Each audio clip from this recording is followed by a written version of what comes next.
Good afternoon na pala. So it's a Friday. Nandito tayo ngayon sa Ipoh, Perak.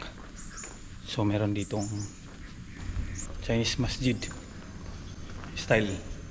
So doon tayo magsisimba ng Yawmul Jummah, Friday. So mula dito sa hotel, ang travel lang naman doon is parang mga 12 kilometers, which is mga 20 minutes, mga ganun.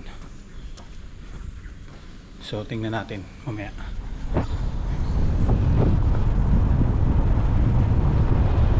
Mukhang malabo na natin maabutan yung punta natin kasi medyo short na yung time natin. So hindi na tayo abot ng khutbah, baka ma-miss na natin yung khutbah dun.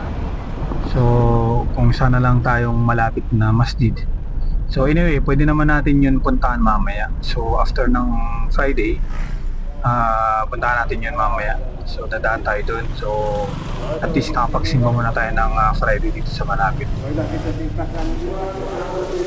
Dito nga pala yung itsura ng production area nito. Meron ang malaking tangke na to. So provide na tabo.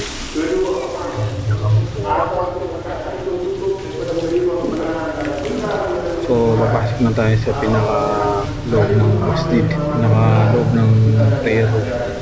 May malawak pa na pagkapunuan eh. So malawak na to. So papasok na tayo sa loob.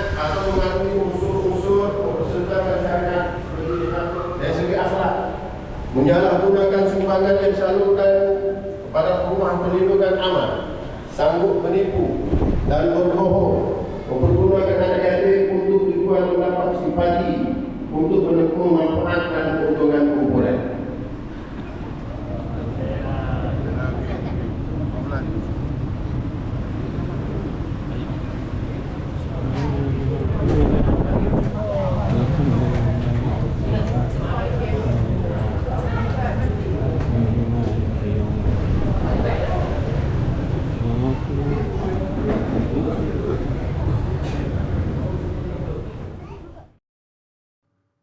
Kita nyo naman yung lawak ng ablution area, pati doon sa kabila.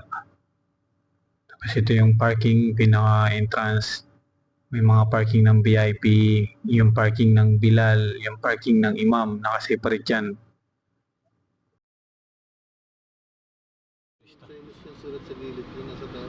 Ito na tayo guys sa masjid ng Chinese.